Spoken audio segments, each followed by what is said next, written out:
Hi everyone. In this tutorial, I'll show you how to set up and use the Google Authenticator app on your iPhone. This app adds an extra layer of protection to your online accounts through two-factor authentication. First, open the App Store on your iPhone and search for Google Authenticator. Make sure you download the official app developed by Google to keep your account secure. Once it's installed, open the app and sign in with your Google account. This step allows your authentication codes to sync safely with your account. Next, tap the plus icon at the bottom right corner to add a new account.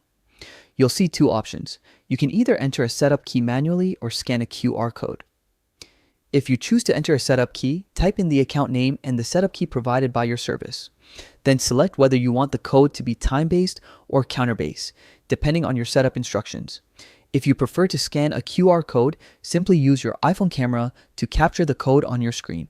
This method is faster and helps avoid typing mistakes.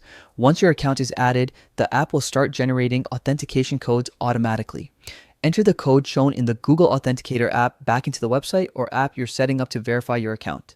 And that's it. Your two-factor authentication is now active.